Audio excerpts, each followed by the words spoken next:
You know? And Doug, I don't know what you have planned here. I will say we give you the opportunity, certainly with your Monarchs, in terms of that 7-10, Florida Atlantic UTEP matchup. In terms of, do you place any stock in? Of course, ODU beat Florida Atlantic twice this year already. The whole it's hard to beat a team 3 times. That certainly ODU could be faced with that possibility if FAU is able to win that game. Well, and whoever wins that game, obviously another cliche that is easy to fall back on too is it's tough to knock out a team that's got that first win under their belt. True. Right. And this is still a very young Old Dominion team, even though they returned just about everybody in terms of key contributors from last year's team that went 21-11 and went to the WNIT. They still have to figure out a way to go deep. They haven't done it yet with this group. They haven't been to an NCAA tournament since 2008. So there's some history. I mean, they're looking up at banners every time when they walk into the practice gym or walk into Chartway Arena in Norfolk to play a game. That's some real pressure, and especially when fans come up and remind you of that and tell you all about it. They don't know that. They were kids when that happened. Yeah. Aside from somebody like Taylor Edwards, who's from right across the water from Norfolk in Portsmouth. So she's one that I would think is probably going to put a little extra stock into it since it's her senior year. I was thrilled, by the way, to see her get first team. My goodness, what a story. She was a walk-on under Karen Barefoot, guys. Yep. She was a walk-on. She played 7 games. You could probably count on 4 sets of hands how many minutes she played her first year. And here she is, first team all-conference her senior year. That's a great story. Awesome. Yeah, great kid, too. You're talking about Edwards, fantastic young woman, Well, I'll tell you this. I voted her player of the year. Yeah, whoa, all right. I voted her player of the year. Her consistency, man. First of all, it's difficult to find somebody. I wanted to reward a player that I felt has played from the start to the end, and I think she's been that for you guys. And y'all were so difficult to vote on that ballot because there's so many of them. It's like, okay, now which one was she? Oh, yeah, all of them. They've got all these players. And but to me, I just felt like it was time to reward somebody like that, and I mean, I'll just tell you that's where my vote went on the ballot, just because to me, she's been your most valuable player, and you've been the most consistent team. I know it slipped away here in the last 10 days, but consistency, and that's just how I vote. I tend to vote on the consistency side for players that play that well. I will say this, just one thing I've talked about with our conference office, and I will continue to do so. It really bugs me that those ballots are due before that last game is played. It bugs our coaches, I got to be honest with you. And I appreciate the good folks at Conference USA for trying to give us a chance to get those graphics prepared. We're all going to travel, most of us. I get all that. But I got to be honest with you. If ODU had gone to Rice and Taylor Edwards pours in 42 points, that matters to me in terms of that, right? I mean, because yes, that's one game, but there's a heck of a lot on the line. Yeah, there's a conference championship on the line. So, you know what? I really want to see an adjustment made there. I'm going to keep pushing for that. I think it's really important, or it could have been potentially very important for the league's highest honor, honestly. Yeah, so I guess touching on that, we will find out officially the player and coach of the year in Conference USA tomorrow. So the question I'm going to ask you guys, and Jason, you kind of jumped on it a second ago. No, that's great. I'm glad you did. It was a nice segue. This question's not going to have a whole lot of distance to it because we're going to find out the answer in the morning. But I feel pretty confident it's going to be Ogwumike tomorrow, getting a repeat player of the year. If there was somebody other than Ogwumike, you've already said Taylor Edwards of Old Dominion. Who should it be for player of the year and why? And I'll start with you, Malcolm. Oh, wow. I would probably go Dee Givens from Western Kentucky. Good pick. Just because I love her so much on both ends of the floor. Again, I just think that she's a complete player. She's got a fire in her belly. She's a kid that just steps up and makes plays when she's a senior. I mean, she makes plays when they count. I think Ogwumike is the player of the year. I think Ogwumike's motor is what separates her from the rest. And that's not to say there's not other players. Dee Givens has a motor, but Ogwumike is unbelievable. She's got another gear when a game is on the line. But if you're going to put me on the spot and ask me that, I would say Dee Givens. Yeah, for us, it's definitely Givens too. I think I mentioned it earlier. And again, this just to clear it up. This is if it's not Ogwumike. If it's not Ogwumike, for us, it's Dee Givens. I think again, long wingspan, right? And somebody who wants to come out and guard you 40 feet from the basket, if that's what it takes to really, and it just gets your entire possession disjointed. I think she was our pick. She was our pick for Defensive Player of the Year, too. That's who it is for us. It's just she gets everything started. I know we looked at the stats this year when we played there, and we're like, man, Western Kentucky only shoots 26% from three-point range in league play. And we're like, not against us, right. And I think she's a big part of that. She gets it all going, and it's to me, it's her for the Thundering Herd. I voted Edwards, as I just stated a moment ago. I voted D. Givens Defense Player of the Year as well. But Edwards, to me, I felt like you guys consistently over the course of the season. I know over that last week it wasn't the case, but over the course of the season, you guys were elite, and I wanted to reward her. I felt like I voted last year for Agumake, but this year I felt like it was Edwards, and I felt like it was somebody that kind of under the radar deserved to have a vote. I don't know that she'll win it. We'll see in the morning, but that's where I went with it was Edwards and then Givens. Yeah, again, I'd have to agree, too, that Agumake has a different level to her than pretty much the rest. But, Old Dominion's always tough because, again, they have so many great players. And I felt like, in our game, particularly in the games that I've seen between WKU and ODU, Asia Wayne has been so huge. And then you've obviously got Amari Young and what she does defensively in addition to Edwards, Victoria Morris. I mean, you can go on and on with the Monarchs. I will say Anastasia Hayes of Middle Tennessee because, and newcomer of the year, as we said earlier, and she's somebody that got so much better from the first time I saw her to the second time because it seemed like early in conference play she was a turnover machine. That was her one big weakness in addition to what she did. She just could not control the basketball, but all of a sudden she got into that takeover mode as the year went on, and she realized what kind of impact she could have. Aislinn Hayes was getting all the freshman accolades and doing about this, but Anastasia is kind of the motor of Middle Tennessee, and she is one of the reasons I think the Lady Raiders should be feared by the rest of this field. And again, the fact that she's just a redshirt sophomore is not a good thing for the rest of us. Or her sister's a freshman.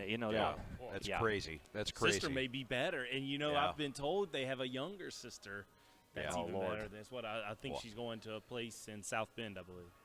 Should be a little fun there, that 100 miles of hate the next few years. No doubt about it, as these were too last year. That double overtime game was something else. That was a lot of fun to watch. That was one of the most fun games I've ever had to call, even in a losing effort. I'll remember that the rest of my life. Wow. Jeez. Something else. But a couple that I throw in, I mean, I talked about El Jadawi, and I think she's been post player in the conference all year long.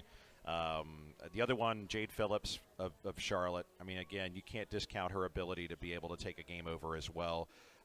Any of them, I think, would be deserving of getting up into that area. But, I mean, how is the consensus here at the end of the day? You all think it's still going to be Erica Ogwumike? I'd vote for Ogwumike. I would think so. Yep. And isn't she kind of the face of our league right now? Yeah. I mean, isn't she just kind of that kind of player that's out there for us, I think, a little bit? I think so. I do. I think she's elevated the exposure at the conference. It might, in a very small way, might have played a role in why we're starting to get a little extra attention and getting some extra looks at potential at-large consideration. So very good, very good. Before we sign off, I got a question for you guys. If there was one thing or a couple of things that you could change on how this league goes about branding itself on the women's basketball front, what would it be and why? Start on that end. Okay. That's good because, I've got a few. I want to make sure they get thinned down before to me. Go ahead there, Brett. Fair enough.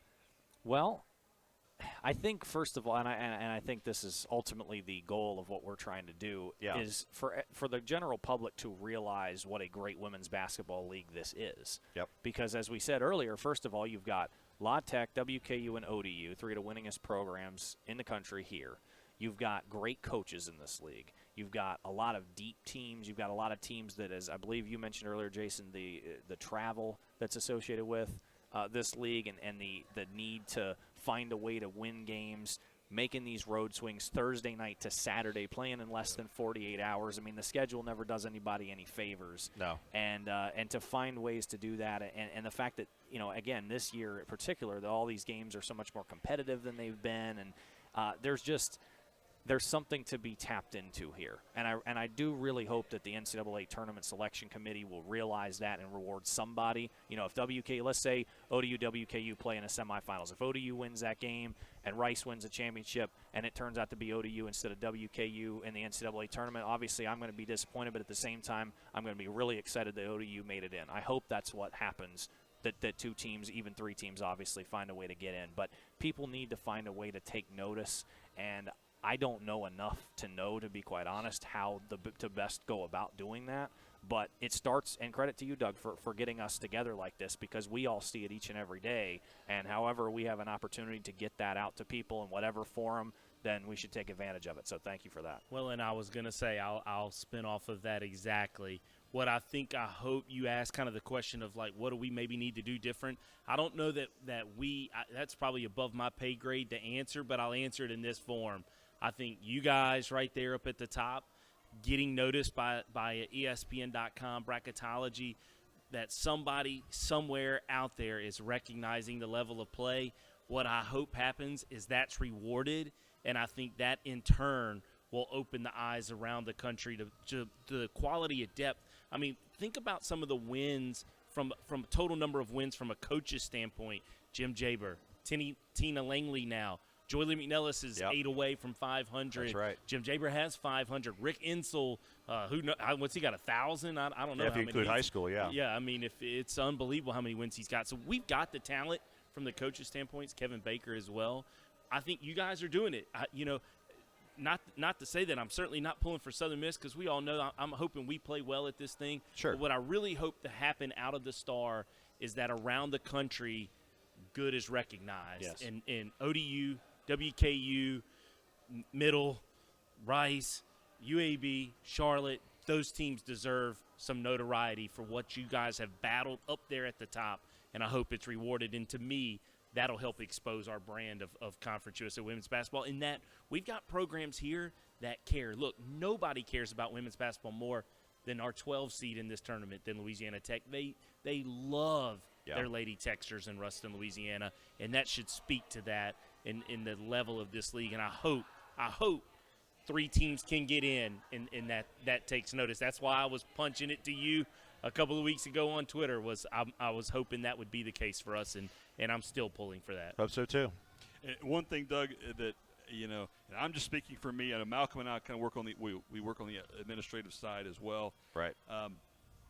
Scheduling is going to be a big topic of conversation this spring, right? Because I think you heard a lot about pod play on the men's side. Whatever you want to call it. On the men's side, it's pod play. Side. Well, on the men's side, it was pod play. They said we can't call it pod play on the women's side, so I came up with the secret games. That was that was a term that I came up with, right? Because we didn't know what it was, so I was like, I don't know who we're playing for the secret games. I'm calling it that from now on. Jason, too, you win. But I'm going to cite my source in That's case right. I get in trouble. I will too. I'm not going to take ownership. I think your wife's watching, by the way. She'd kill me if I took it over saying it was my idea. So I think you're going to hear a lot about scheduling in terms of what's going to be the approach moving forward. My sense, this is just me, my sense is that we will be moving on from pod play on the men's side. So if that's the case, what does that mean for women's basketball in this conference? And again, this is just me. One thing I would like to see more of, and I'm telling you again, guys, from an administrative standpoint, it's a headache. I would like to see personally more natural doubleheaders with men's basketball in our conference. Interesting. I would, because I think the media everywhere, not just our conference, but the media, from a newspaper standpoint, that element's going away, right? So we're delivering the content, and we've made tremendous strides through CUSA TV, of course, and really all of our social media, the initiatives we're pushing, on campus. But I do think that women's basketball in this conference does gain from having natural doubleheaders with men's basketball, provided the women are playing first. I will say that. I think we've shown natural doubleheaders. I think the women should play first. Yes, it's a challenge because let's face it, that's going to mean the women's games are starting earlier, so it does make it hard for people to get off of work. You're talking weekday games, right? To people get off to work to get those games. But I think exposing the men's basketball fan base, and there's some crossover, right? There's in terms of the hardcore fans for both women's basketball and men's basketball. But I think, if you get the men's basketball group there to see to see good women's basketball played in the second half, you might get some of those people the next time around. And I think I would just like to see that. I think in this conference, for a lot of us, football's an event, right? It's an all-day event, and we do it. And I think in this conference, we need to package the basketball programs together. I think to kind of create that same element to some degree, and I'd like to see that. That would be a headache. I get all that. It's hard logistically to make some of that work. In a league, like we said, it's very difficult to travel in this league. The travel is not easy. Some schools charter, some don't, and sometimes that differs from men's programs to women's programs. But me personally, again, I just think I'd like to see the natural doubleheader happen more and more and more, and we'll see.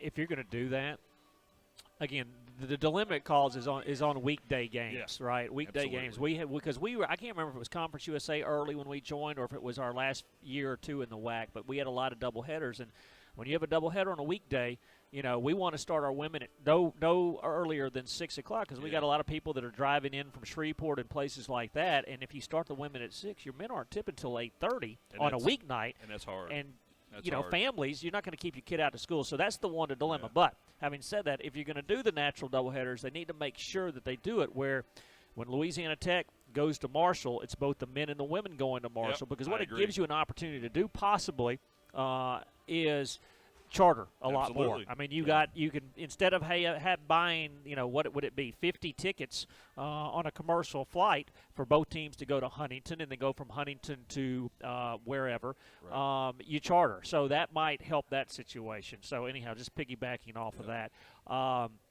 As far as what else will help this league, I think not only – guys, we got to win NCAA tournament games. Yeah. I mean, that's what it boils down to. When was the last time a Conference USA women's team won an NCAA tournament game? And so, yes, it'll be great if we get 2 or 3 teams in there. But, was it 2 years ago when I think both Buffalo and Central Michigan both made it to the Sweet 16? Right. I mean, that would do more for the league than anything is to win some games once you get to the postseason. And I'm not talking to the WNIT. Gonzaga getting over that hump, I think, has elevated the West Coast Conference as well. St. Mary's is a perfect example of that. You saw them this year. We saw them last year down in New Orleans, and they showed that they're up to the task of taking on the Zags as well as is Portland with their win over them the other day. So interesting perspective on the doubleheaders. I didn't really quite see that one coming. It's hard for me to buy into that only because I saw firsthand, given the current setup with the Thursday-Saturday, how that can really work against you. Like last year when we did the first year of bonus play, our men played Western 1 versus 2 by way of the pod play, top pod. On top, they played beforehand, and what became a doubleheader is we had a scheduled game with Charlotte at home, a big one for us at that point because we're playing potentially for a first-round bye in the second game of a doubleheader. And because more often than not, fans on our end, they're mainly trending more toward the men because they're the ones that are getting a little more attention and whatnot than they are the women. That's pretty much what happened. Everybody just bolted out of there, even though it was 2 travel partners getting together and playing, what was going to be a good game, and it ended up being one with Charlotte winning.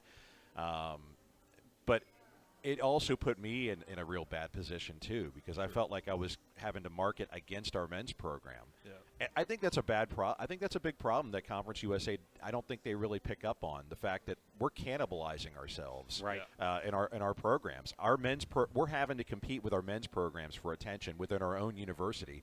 And when you're having to go with that competition on the internals, it makes trying to get your word out to the masses really difficult because you can't even get past your own men's team when you're playing on exactly the same days each week. So the big thing for me, and I've been saying it for a couple of years, is we've got to get away from playing Thursday, Saturday. I think the conference needs to go to Friday, Sunday. Yeah. And if anybody can do it, I think it's the women. I know it puts you at a disadvantage in terms of TV opportunities on Sunday because you're competing against the Power Fives at that point. But we're not getting the TV time as it is on Saturdays as it is. So the way I see it, and academics typically are trending stronger on the women's side than it is on the men. I'm not saying that as a disrespect to men's basketball teams, but we get it done pretty well in the classroom on the women's side, and that's pretty much the case with a lot of our programs. So if there's a group that can stomach the Friday Sunday demand on this widespread conference in CUSA landscape, I think it's the women. And I think if you go to Friday Sunday, we get our own day. We get our own showcase, our own ability to be able to kick it out there. We're not having to play the ugly stepsister to our men's programs, and again, put ourselves in a position where we're having to compete against ourselves. And I think one thing, Doug, if that were to happen, right, if we go Friday, Sunday, which we did that we a couple of years ago, I thought.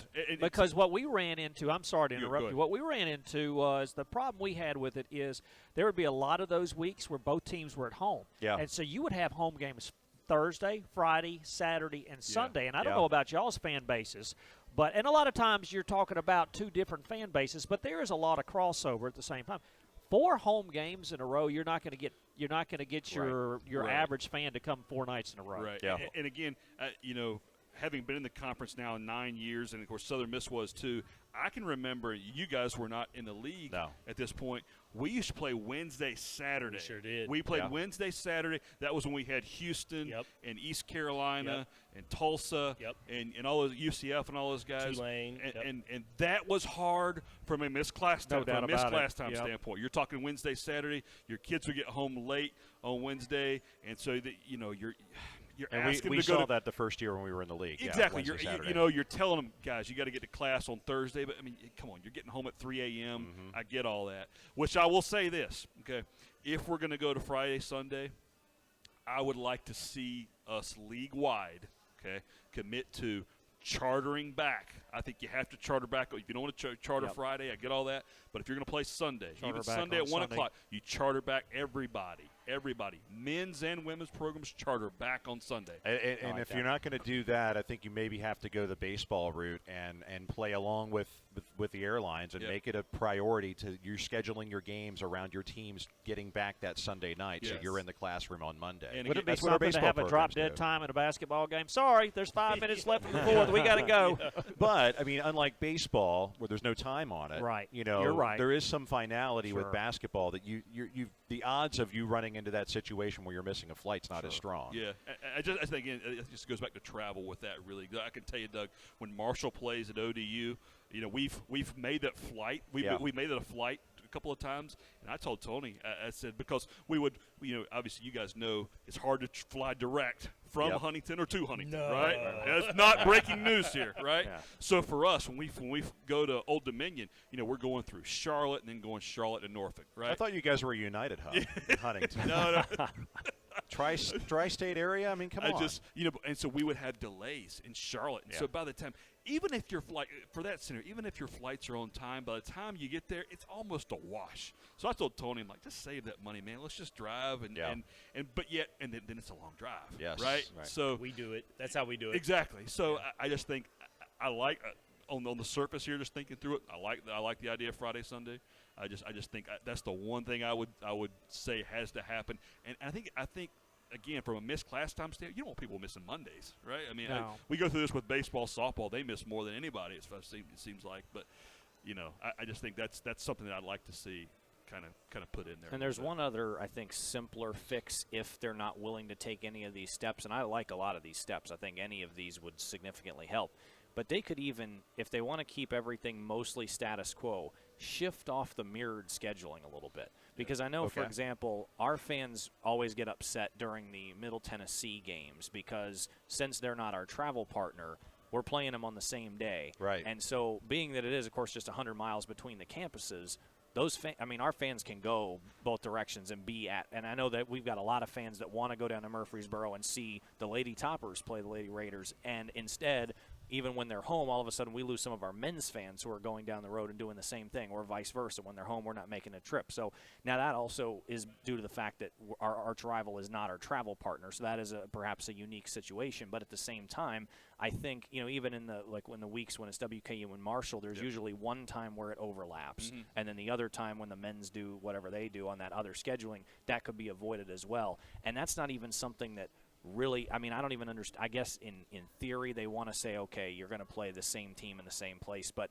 there's no reason you have to do that. I mean, just you take the men's schedule and the women's and move them off kilter by 1 week, and everybody's still playing, travel partner road swings. They just don't have to be on the same swing at the same time. Or let's identify the must-see games and offset them from the pack, so they have their own day, their own time. Now, I realize that puts them at a disadvantage on certain weeks, with the travel partners set up, but I think there are ways you can get around it to try to find a way to be able to showcase the games that matter. Not just the top teams, but the games that matter. Get those rivalry games. Get it to where people want to tune in and see that action. Bonus play, the only thing I'm going to say real quick about it is either commit to it or don't. Yes. Don't half-ass it like you did this year if you're the conference. That to me it was really disappointing to see, because I think there is some merit to the system. Even if the men bag it, they can go back and take a look at the numbers and saw that their numbers improved last year almost across the board, even in the middle and the lower pods, the end of bonus play compared to the start of bonus play. Well, and I'll say this I haven't run the numbers yet on this year, but that did happen last year. Well, and I'll say this. I felt like it worked. I didn't feel like there was some fairness to it, such as like Malcolm and them. They traveled twice the last 2 games. I think. No, y'all didn't need. Yeah, y'all got one at home. We were home against UAB, but had to go halfway across the play. It gave us a regular season championship on the last Saturday of the season. Yeah. In a way, I mean, you have to tip your cap to the bonus play to say, isn't that what it was for? In a way, that's, to me, it rewarded the 2 good teams. We got that matchup at the end to play, for some finality. I just think there wasn't any rhyme or reason to it, such as we went to El Paso. We hadn't been to El Paso this year, but that's a really odd, weird single game. Yeah. And then you take somebody, our travel partner, who had to go to UTSA on Thursday and then to Bowling Green. I mean, that's 2 opposite ends of this conference, and you're sending them for the last 2 games, and that didn't make a whole lot of sense to me. So there needs to be some rhyme or reason to the travel purposes of it. But at the end, I'm like you. Let's either get in this or let's get out of it. Yeah. But I think it's a get in. I think it did what it was supposed to do, which was pit some better teams against each other late in the year, and it just so happened ODU and Rice was Saturday. I was glued to it, watching what was taking place Saturday. But do it like the men do it. I mean, wait till the middle of February, figure out who the top 5 teams are, the middle 5 teams are, the bottom 4 teams are, and let them put them in a pod. I mean, again, it just was like there was no rhyme or reason. Yeah. Really, outside of, I think they took care of the better teams. If I'm not mistaken, like Western played at home the last week. I know you guys had to go to Rice, so that was a little bit of a skewed. But when I looked at it when it came out in middle of December, I was like, well, we're on the road. So-and-so's on the road. So-and-so. And I was like, well, it's the teams that they don't feel like are going to be at the top that are on the road, and they're taking care of the better teams, the ones that they're, again, trying to make sure that in the season strong are going to be at home. But I'm with you. I like it if they do it the correct way. I just wasn't sure exactly what they were trying to get out of it this year on the women's side. My suspicion is that we're going back to the preset schedule. The preset scheduling, and it's going to be east-west again. And, it is what it is. I will say this. I think, just the way that let's just look at women's basketball, right? The way East versus West. And guys, I'm just talking about the numbers here. Typically, of late, the last 4 or 5 years, the East, top to bottom, the eastern part, whatever we're going to call the East, has been stronger than the West. Okay, Rice is Rice. I get all that. But, you're talking Western and Charlotte and Middle and Old Dominion. And, again, as somebody who's in the East, right? So, if you're Marshall – and you're going to play those teams twice, basically what it comes down to, and that's the only part of that that's really for if you're going to do it geographically, you're kind of at the mercy of kind of where you're located in terms of how strong your schedule is going to be. Yeah. And I think and I know this that helped us 2016. Doing that and playing all those teams twice helped us get into the WNIT in 2016. So it does benefit you, I guess, from a strength of schedule standpoint. My guess is that's what we're going back to. I don't have any insight, just a guess. Yeah, I do worry about going to the true men's bonus play because I fear that and the men haven't been in this situation now in 2 years, but think of what would have happened if that had happened this year. Yes, we have a lot of good RPI teams playing each other, but ultimately, does that get us to where we are now, where we could have multiple teams in? Because if enough cannibalization happens, all of a sudden you've got too many teams with too many losses, and that worries me a little bit. That is a concern. On the flip side, I would suggest that you've got a good number of programs that have figured out the scheduling formula on non-conference side to where they're putting themselves in that position that the bonus play could only serve to elevate, even if you're going to take an L, maybe two, in that final 4-game stretch. And that's something that the men, you can poo-poo bonus play all you want. You got to do better than non-conference. There's no doubt. You got to set yourself up. But that's why I would have liked to have seen it on the women's side this year, because the women's side did set itself up. Western's great. Right. Yep. So Middle, if we had great. had that top 5 pod with those 5 teams and they'd have played, it would have been great to have seen, does it work or does it not work? Yeah. I mean, Rice struggled, but against a really tough top half of their schedule. I mean, half of the teams they played were really difficult this year. Yep. I mean, Old Dominion excelled against a non-conference stretch. I think there was a couple of games that left a little something to be desired, but, that's for another time. At the end of the day, I just think 2 years ago on the men's side, I've said this before, I'll say it again, on the men's side, if Middle Tennessee had beaten 8th-seeded Southern Miss in the quarterfinals, that's right, we're not even uttering the term pod play, guys. That's just my suspicion. You still got to win the games. And that was the one game they couldn't lose. Yep. They did.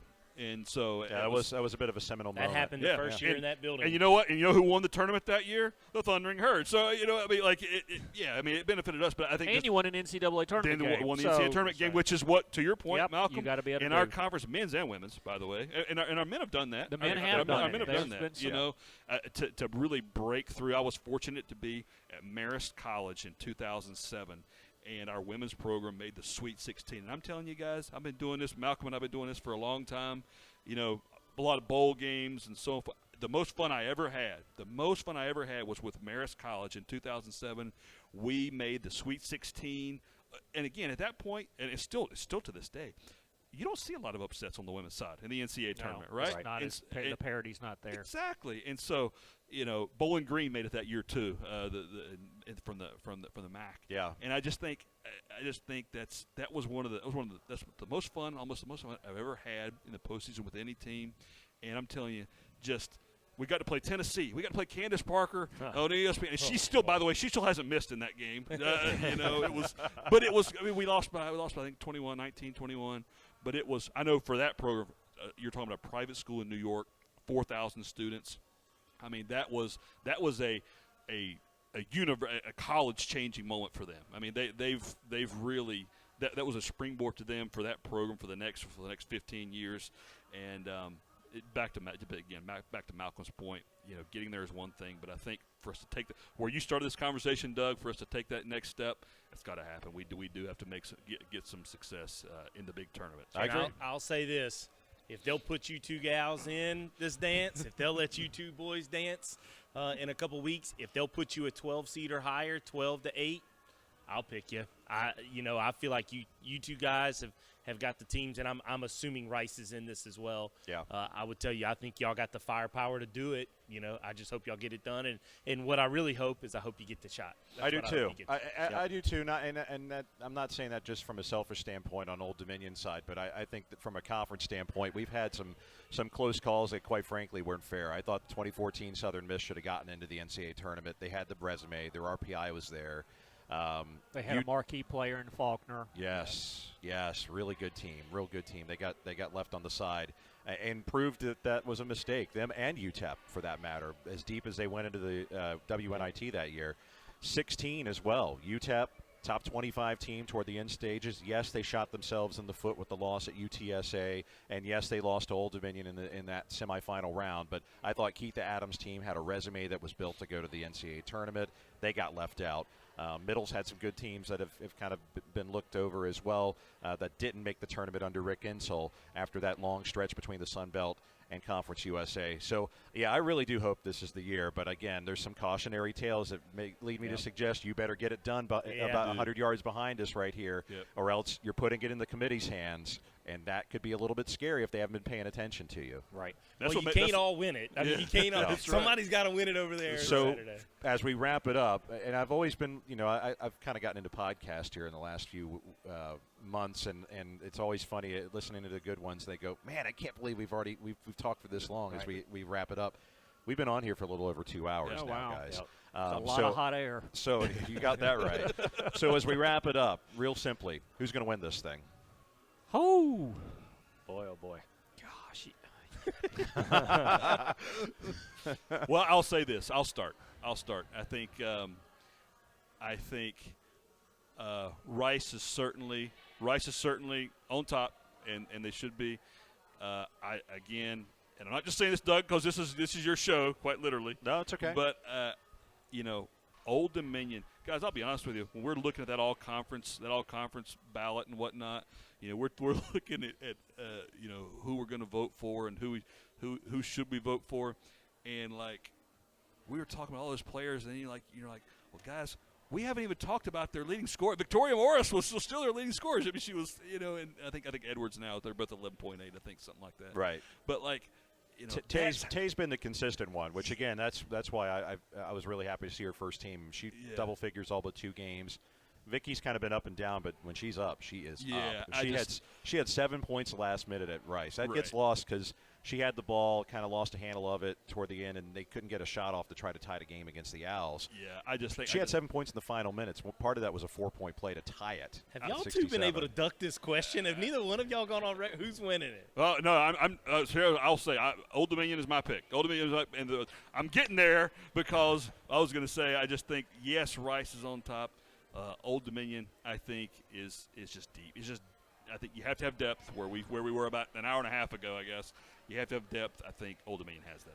Malcolm, who'd you say? I'm going to say this. If Louisiana Tech doesn't upset UAB tomorrow, I'm picking UAB. There we go. That is a really good pick. That is a really good pick. But I'm going to tell you, the team that's going to win this thing, and I'll be honest, I think if they survive their game on Thursday, I think there's a chance they run away with it, and that's this guy. Western Kentucky. I think Western Kentucky they got a dynamic player in Dee Givens. She can defend. We've touched on all that. You know what you're going to get with El Jadawi. Guys, Raneem El Jadawi is awfully special. That's a double waiting to happen, and we talked about it as well. What player scores from inside of 7 feet? She can do it. She can face the basket. I really like Western, and I think it'll be great for this league. I guess selfishly I'm probably pulling for that. If they'll win it, I think Rice and ODU get rewarded, and I think we get our 3 teams in NC2A tournament. And I think from there, then I hope it's best of luck to you guys in that dance. And maybe such win a steady point there in Whitney Creech as well. My goodness. Absolutely. Yeah, there's so many things to like about that Western Kentucky team. What you got there? Well, you can pick yourself if you want to. No, that's fair. Honestly, and my gut says this. Rice is the team until somebody proves otherwise. And that's my thought, too. At the end of the day, we can talk all we want about WKU. We can talk all we want about ODU. We can talk all about the sexy picks that we want to. And as you guys are going down the line, I'm running through who can I say from, who's going to play tomorrow, who could win this whole thing. And, UAB could. But at the end of the day, it's Rice's to lose because of who they are and what they've done. Mm-hmm. And it's going to be up to one of the other 11 teams to go after the Giant and slay them. And Erica Ogwumike, you better rip it out of her hands because she ain't going to give it up. She loves holding that trophy. I saw her do it just a few days ago. Yep, especially in the fourth quarter. Yep. If it's because we've seen it time and again, game is close through 3 quarters, all of a sudden it's Ogwumike time and you better be ready. Guys, this has been a lot of fun. Doug, you did not get to duck this your question. No, I said exactly what Brett said. Oh, okay. I said, I'm right there with you. Y'all are the ones that when you fill out the NCAA tournament brackets, you just put all the top seeds, huh? It is Rice. It is Rice until somebody jumps up and takes it out of their hands. It is. Players say to be the man, you got to beat the man. That's it. I guess. And I think that's the perfect way to approach this. If you were all 12 teams going to this tournament, because they all have the stuff to get it done. Yes, they do. So, guys, I tell you what, this has been a lot of fun. I know we were kind of talking about a few more coming in, but I think we had a pretty solid group right here, and I think we've started something pretty good. Indeed. Yeah, a lot of fun. Let's make it a tradition. Let's do it. Yeah. Before we sign off, real quick, how can they find you on social media? and also talk about your broadcast times when for your first game of the tournament. Malcolm. All right, I'm on Twitter at LaTechMButler. We tip at 11:30 tomorrow, so I go on there at 11 o'clock on 97.7 FM. Back in Ruston, you can go to our website, LaTechSports.com, and there'll be a Listen Live link, and you can click on it if you want to hear me. And at LaTech WBB, that's the women's basketball Twitter as well. LaTech WBB is our women's basketball. Yep, Jason Corriher is at Jason Corriher, my name. At Herd WBB is Marshall's women's basketball Twitter account. We'll go on the air at 10:30 or 11:30 Eastern, a.m. Eastern, 10:30 local time. We'll go on the air with Spencer Dupuis with WMUL, the Cutting Edge Sports Radio Network. He has a conversation with Coach Kemper, kind of a show we're kind of trying to get off the ground there. I'll actually go on the air from Court A over there in the Star at 10:45. And then we'll get underway against the Golden Eagles. Yeah, I've been. You can find me on Twitter, the Jay Baker Era on the Twitter sphere. I'll be airing on 92.7 FM WFOR tomorrow, beginning at 11 o'clock, 30 minutes before airtime with our countdown to tip-off show. Good. And that's at Southern Miss WBB at Herd WBB as far as Marshall's. Yep, and you can find WKU women's basketball at Lady Topper Hoops. You'll find me at BrettW_voice, and I'll be bringing you the coverage of the quarterfinal game Thursday, 2 o'clock tip, 1:30 Central Time pregame show on the Hilltopper Sports Network from Learfield IMG College, ESPN 102.7 FM in Bowling Green, and we'll have it up on both our team Twitter and my Twitter, the link to that, but again, ESPN 102.7 in Bowling Green on Thursday. And now to the hardest working man in Conference USA Broadcasting. Yeah. So Doug Ripley, ODU, across all the different platforms there. We'll be on the air a half hour to our tip-off time of 3 Eastern, 2 Central. That is the scheduled tip, but it is an approximate, of course, because it's game number 2 of the doubleheader in the quarterfinals on Thursday, as Old Dominion will play either Florida Atlantic or UTEP. Whoever wins that game on Wednesday at the same time will be on Court A.